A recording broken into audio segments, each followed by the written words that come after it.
खुलुमबाय गोजोन फुंबिलिनि बयनिसिमबो गाहाम हामलायनायखौ जासिहरनाय थाबाय आं सिबिरानि ब्रह्म आसा खालामो नोंथांमोनहा गासैबो मोजाङैनो दङ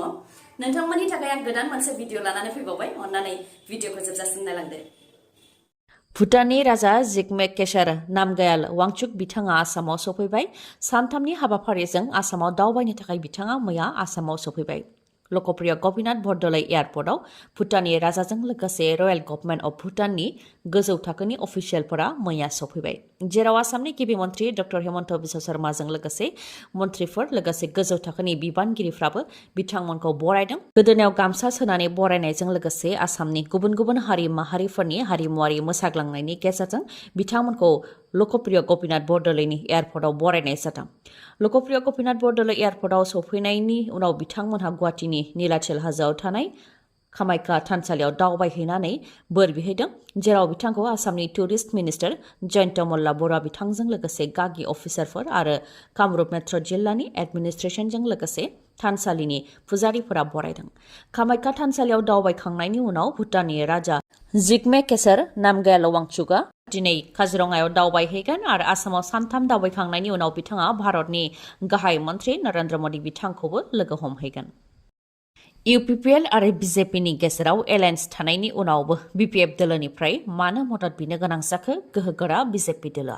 क'क्राझार लकसभा बियाबखौ इउपिपिएलनो एंगारनानै होदोंब्लाबो देरहागोनखौ रोखा खालामनो हायाखै नामा बिजेपि दोलोआ बे गोबांनि गोसोआव सोंथि बेरखांदों जायनाखि दासान्दि आसामनि बिजेपिनि आफादगिरि भबेश कलिताजों लोगोसे गिबि मन्त्रि डक्टर हेमन्त बिश्व शर्मा बिथाङाबो बिपिएफ दोलोनिफ्राय मदद मोननो हास्थायनायखौ फोरमायथिनायखौ नुनो मोननाय जादों बेखौ लानानै बिपिएफखौ एनडिएआव सोनो थाखाय खोथा जागासिनो दङ आरो बेखौ सावरायनो थाखाय हाग्रामा महिलारियाबो दिल्ली फारसे थांदों होननानै खौराङाव गोसारदों बेनि सायाव बिपिएफ दोलोनि दैदेनगिरि जगदीश सरकारा खेंफोरथि होदों जेब्लासिम एनडिएआव अदेबानि बिजेपिनि एलायन्सआव प्रमद बर' थागोन अब्लासिम बिपिएफ दोलोआ एनडिएआव थाया होननानै रोखा खालामदों बिथाङा आरो हाग्रामा महिलारिया दिल्लीयाव गावनि खामानिनि थाखायसो थांदों होननानैबो फोरमायथिदों बिथाङा बेनि अनगायैबो बिथाङा फोरमायथिबावदों दि थांनाय 2019 मायथाइनि लकसभा बिसायख'थियाव जेब्ला सर्बानन्द सन'वालआ आसामनि गिबि मन्त्रिमोन अब्ला मंगलदै लकसभा बियाबाव बिजेपिनि बिजाथि दिलीप शइकियाखौ देरहाहोनो थाखाय बिजेपि दोलोआ बिपिएफनो बिबान होदोंमोन आरो क'क्राझाराव बिपिएफनिखौ देरहाहोनो थाखाय गिबि मन्त्रिया बिबानखौ होदोंमोन बेनि अनगायैबो 2020 मायथाइयाव बिटिसि बिसायख'थियाव उदालगुरिनि मोनजि बियाब आरो बाक्सानि मोननै बियाबाव बिजेपिनिफ्राय बिजाथि होआ होननानै खोथा होदोंमोन बे लेखायै बिपिएफ दोला गासैबो बिथिङाव खस्थ' खालामनानै मंगलदै लकसभा बियाबाव बिजेपिनि बिजाथिखौ देरहाहोदोंमोन नाथाय देरहाखांनायनि उनाव बिजेपिया गावसोरनि खोथा होनायखौ लाखियाखै आरो बिटिसि बिसायख'थियाव गावसोरनि बायदियै बिसायख'थिखौ गेलेदों अब्लाबो बिपिएफ दोला मोन 17 बियाबाव देरहासारनो हादोंमोन नाथाय बेयावबो बिपिएफजों सोलो खालामनानै इउपिपिएल आरो बिजेपिया बिटिसिआव सोरखार दादों होननानै फोरमायथिदों बिथाङा बेनिखायनो रोखा खालामबावदों दि बिपिएफआ दा दरं उदालगुरि आरो क'क्राझाराव हारसिङैनो बिसायख'थिखौ गेलेगोन होननानै फोरमायथियो बिथाङा उर्फि जाबेदआ फिसा फिसा गाननाय जोमनाय गाननायनि थाखाय पुलिसजों हमजादों उर्फि जाबेदआ सोर बेनि सिनायथिखौ आं बांद्राय होनांगौनि गोनांथि गैया जायफोर समाज बिजों जेरै फेसबुक इन्स्टाग्राम बायदिखौ बाहायो बिथांमोनहा उर्फि जाबेदखौ मोजाङैनो मिथिखायो आरो बेबायदि मिथिजानो बा सिनायजानो थाखायनो आरो सुबुंफोरजों सावरायजानो थाखायनो जेब्लाबो गुबुन गुबुन रोखोमनि गाननाय जोमनाय गानो उर्फि जाबेदआ नाथाय बिथांनि बेफोरबायदि फिसा फिसा गाननाय बा बायदि बायदि गुबुन गुबुन रोखोमै साजायनानै गाननानै समाजाव सुबुंफोरनि गेजेराव बेरायथिंनायखौ मोजां मोना माखासे सुबुंफोरा नाथाय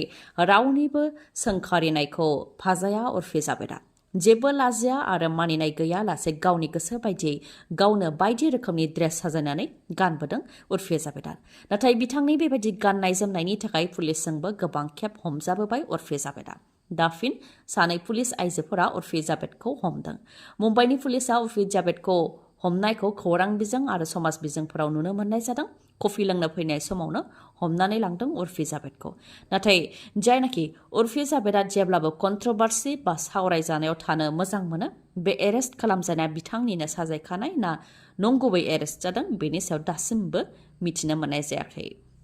बिटिआरनि दंफां सिखावा सोर इएम फेरेंगाजों दाजानाय सार्भिस प्रभाइडार एनजिअ ना अरन एनजिअ ना रायजो राजाफोर आयेन बेरेखायै हाग्रानि दंफां दाननायखौ लानानै बिटिआरआव दावराव दावसि जाबोदों। साननैसो सिगां बियार फेरेंगानि NGOआ गोबां ट्रेक्टरजों दंफां लानानै फैनायखौ अरन NGO आरो रायजो राजाफ्रा हमनायाबो खौरां बिजों आरो समाज बिजोङाव गोबां गोसारदोंमोन। सोरखारजों दाजानाय NGOआनो आयेन बेरेखा खामानि मावनायखौ लानानै रायजो राजाफ्राबो समाज बिजोंनि गेजेरजों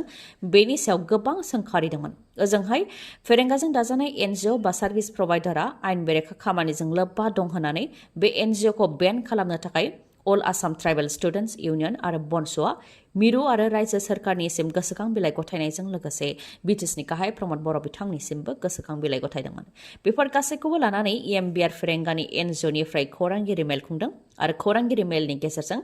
बनस' आरो अल आसाम ट्राइबेल स्टुडेन्टस इउनियनआ सार्भिस प्रभाइडारखौ बेन खालामनो थाखाय जि गोसोखां बिलाइ गथायदों बेखौ बोखांनानै लाफिननो थाखाय बुंथिदों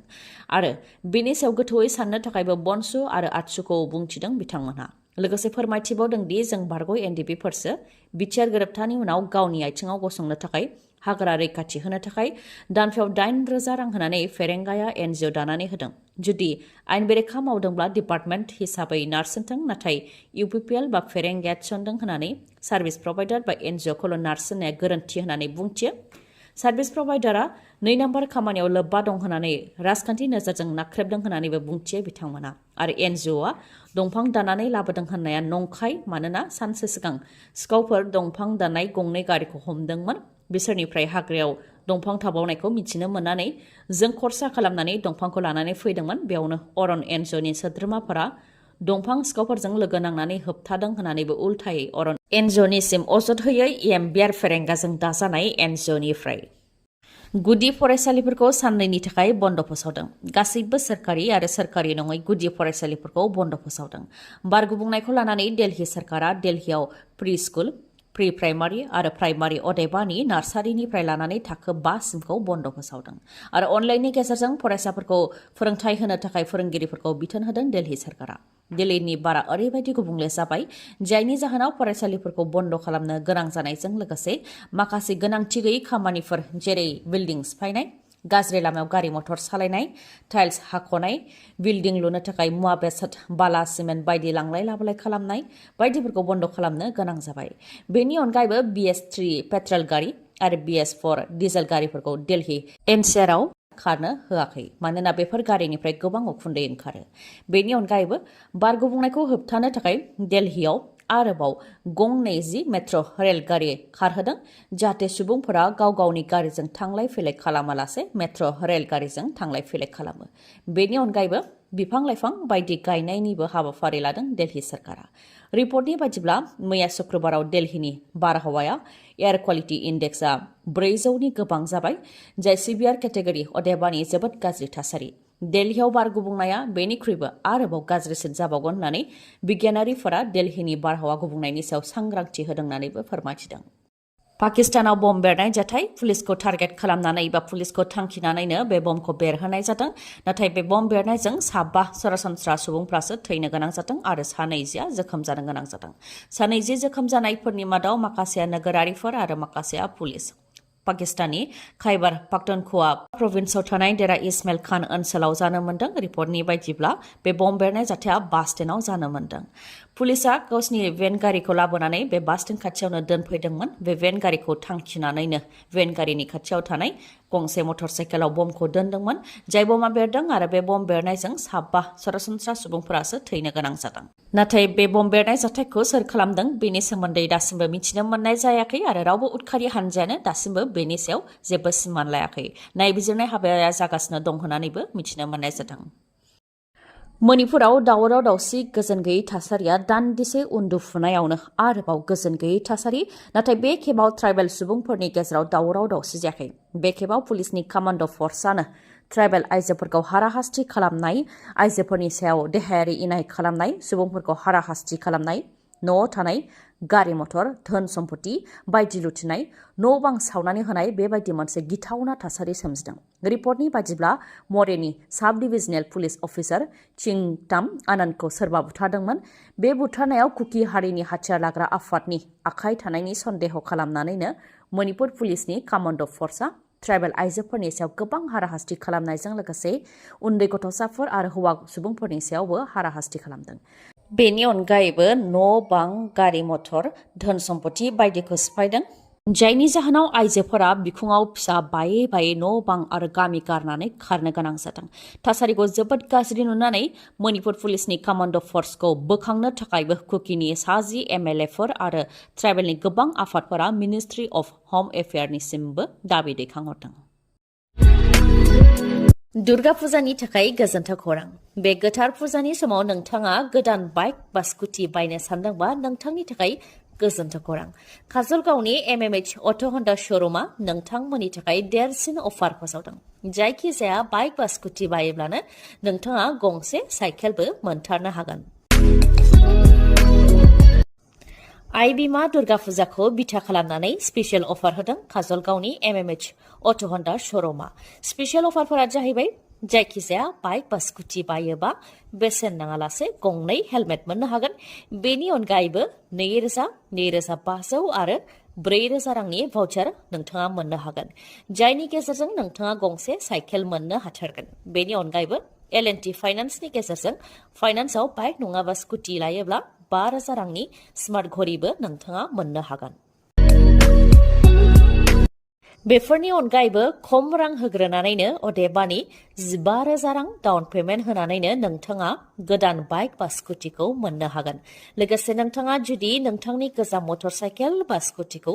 सोलायनानै गोदान मटर साइकेल बा स्कुटि बायनो गोसो दंब्ला बे खाबुखौबो नोंथाङा एमएमएच अट' हन्डा श'रुमनिफ्राय मोननो हागोन फुजानि बे गेदेर खाबुखौ मोननो थाखाय नोंथाङा गोख्रैनो काजलगावनि एमएमएच अट' हन्डा श'रुमनिफ्राय मटर साइकेल बा स्कुटिखौ बायनानै लाबोदो आबुङै मिथिनो हास्थायोब्ला 9101037416 नङाबा 8720957824 नङाब्ला 7002252878 बे नाम्बाराव खौरां लाहरनो हागोन गोजोन्थों दिनैनि भिडिअआ एसेनोसै गाबोन आरो गोदान भिडिअजों लोगो मोनफिनबावगोन नोंथाङा दासिमबो आंनि चेनेलखौ साबस्क्राइब खालामाखैबा अन्नानै साबस्क्राइब खालामदो लोगोसे लाइक कमेन्ट आरो शेयार खालामनो दाबाव गोजोन्थों